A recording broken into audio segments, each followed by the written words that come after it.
Extra Journaal, vers van de pers.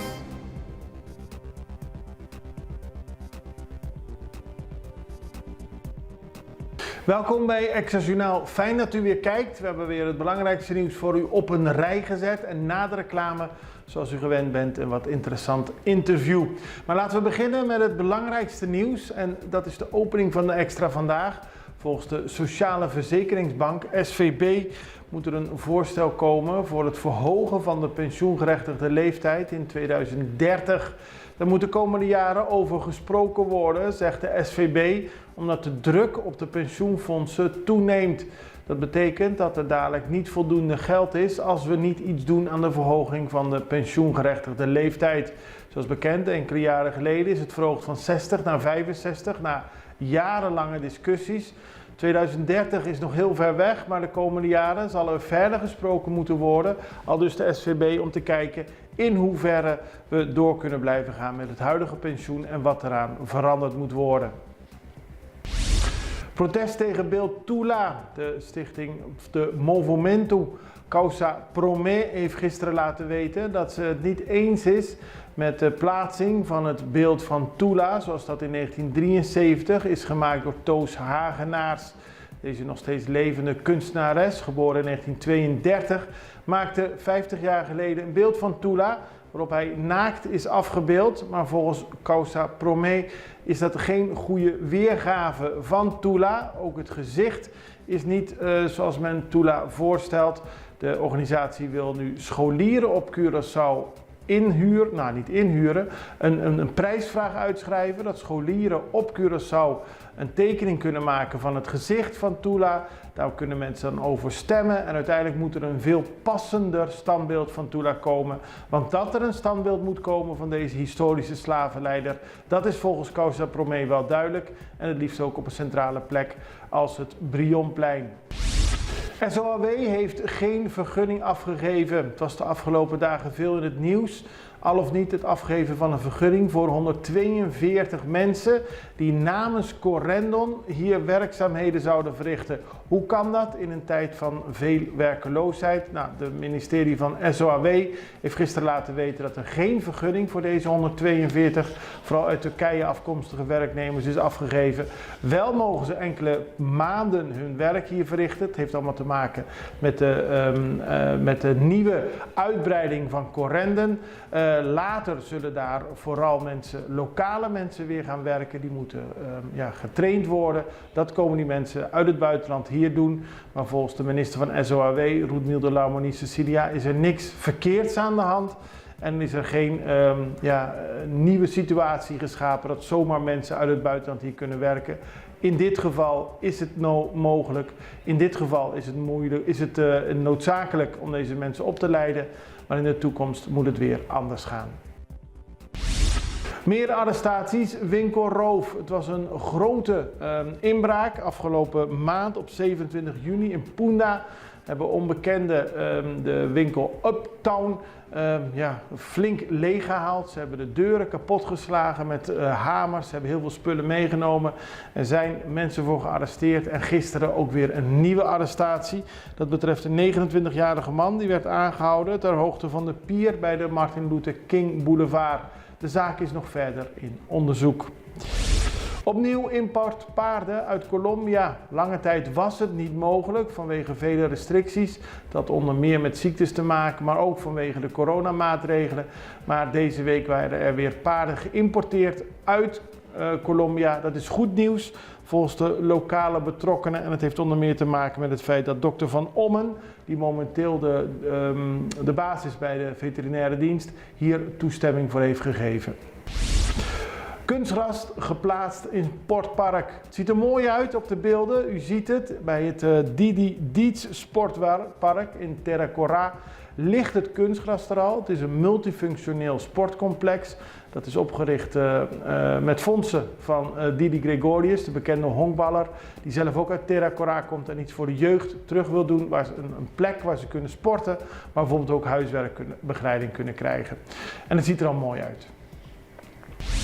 Enorme brand op vrachtschip. Het zal u misschien al ergens op een andere manier bij u toe zijn gekomen, maar er woedt een enorme brand op een vrachtschip. Dat vaart bij de Waddeneilanden, Noord-Nederland. Het gaat om een vrachtschip waarbij bijna 3000 elektrische auto's worden vervoerd. 1 bemanningslid is al op het leven gekomen en het blussen kan nog dagen duren. De boot is zo'n 30 kilometer ten noorden van Ameland en staat sinds middernacht in Nederland in brand. Er zijn 22 mensen gewond geraakt. Het schip, de Fremantle Highway, was onderweg van Bremerhaven in Duitsland naar de toegang van het Suezkanaal in Egypte. Volgens het vaarschema van de rederij had het schip uiteindelijk Singapore, Taiwan en Japan als bestemming. Maar nadat er brand ontstond in een van de elektrische auto's, is het flink uitgebreid, de brand, en wordt het nog steeds gecontroleerd. Maar het is een enorme ramp en er is veel aandacht voor. Dit is het belangrijkste nieuws. We gaan even over naar de reclame en dan zijn we zo bij u terug. Back to school com KFC, Pizza Hut e Subway. Bota imaginabo, 7 de Augustus, bota hanya llamada. Kuta bisabu, kubota llega na dona di back to school package, incluyendo laptop, wifi dongle di Digicel, ku anya di data, boga tinha chance aqui. Compra na KFC e Pizza Hut pa 25 florin of mas, Of na Subway, pa 5 florin of mas, e llena bodatos nang patras di bobon e deposite de nos back to school raffle box. pa mas information, Check nos website. back to school, patrocina pa KFC Pizza Hut. Subway. Itapirama. Dan gaan we het hebben over het weer, want vanmiddag kan het harder gaan waaien en meer gaan regenen. Dat heeft de meteorologische dienst bekendgemaakt. Een tropical wave veroorzaakt een regengebied. Het gebied brengt naast flinke plaatselijke regenbuien ook heel veel wind met zich mee. En dat regengebied bevindt zich nu nog bij de kleine Antillen, maar beweegt zich richting het westen. De ontwikkeling zal naar verwachting langzaam verlopen en rond woensdagmiddag Curaçao bereiken. Volgens de Weerdienst blijft de voorspelling in ieder geval tot donderdag van kracht. Onder de Canarische eilanden voor de kust van Afrika ontwikkelt zich daarna weer een nieuwe tropical wave. We moeten alert blijven en waarschijnlijk in het weekend ook weer veel regen en wind verwachten. Dan iets heel anders. We spraken gisteren met Giselle Santiago. Zij is van de stichting Beulah. En die organisatie die organiseert op 2 september in Rotterdam een Caribisch congres. Dat gebeurt in samenwerking met stichting Pro Swaliga van Sint Maarten en het Sint Eustatius African Burial Ground Alliance. De keynote speaker tijdens dit Caribische congres is Dr. Umar Johnson, bekend van zijn boeken. Hij is een motivational spreker en pan-Afrikanist. Wat houdt dit Caribische congres nu precies in? Daarover spraken we met Giselle Santiago van de stichting Beulah. Zij legt uit wat het is en wat de onderwerpen tijdens het congres zullen zijn. Het Caribisch congres gaat over 4 onderwerpen in grote lijnen. Het Nederlandse slavernijverleden, meer gericht op het Caribisch gebied. We hebben het over herstelbetalingen. Welke juridische grondslag zou daarvoor gebruikt kunnen worden? En dekolonisatie, zoals dat door de United Nations eigenlijk bedoeld is. En pan-Afrikanisme. Dat zijn onderwerpen die de afgelopen tijd opeens veel meer aandacht hebben gekregen dan in de periode daarvoor natuurlijk. Hè. Dat komt ook door de excuses door de minister-president.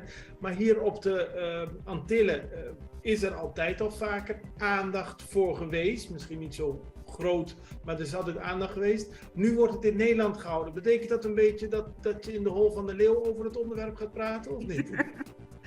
Ja, en we zijn daar niet bang voor. We denken dat het ook goed is. Wij waren eigenlijk in oktober vorig jaar begonnen met het plannen van dit seminar. Na aanloop van 160 jaar afschaffing van slavernij. En daar kwam op een gegeven moment in november de mededeling dat de regering zijn excuses zou gaan aanbieden. En uiteindelijk werd dat op 19 december ook daadwerkelijk gedaan. Dus dat heeft alleen maar de onderwerpen die wij al uitgekozen hadden en de gastsprekers die wij al klaar hadden staan, heeft het eigenlijk alleen maar nog actueler gemaakt. Dus dank meneer Rutte daarvoor. En het onderwerp herstelbetalingen, dat wordt steeds gehoord in Den Haag. Hè? Ja, dat is een onderwerp, dat bestaat, maar er wordt verder niks over gezegd. Is dat nog een omissie, nu er wel excuses zijn aangeboden door de regering, later ook door de koning. Maar dat woord herstelbetalingen, daar wordt eigenlijk niet verder op ingegaan. Ja, ze blijven bij 2 lettergrepen, dat is herstel. En de andere laten ze achterwege. Maar zoals met veel dingen moet je daar gewoon wat meer tijd aan besteden om ervoor te zorgen dat ze weten dat wij eraan komen en dat wij dit eisen en dat we daar recht op hebben. En ze hopen dat we gewoon denken van dat we genoegen gaan nemen met een paar wegen met nieuw asfalt. Maar nee, het gaat echt erom dat wij ervoor zorgen dat zowel op de eilanden, maar ook in Nederland, de positie van de nazaten, van de tot slaafgemaakten, aanzienlijk verbeterd wordt op het gebied van onderwijs, op het gebied van de sociale voorzieningen, maar ook daar waar het gaat om het opzetten van een eigen of een sterkere economie en betere kansen ook om bedrijven te starten en dergelijke.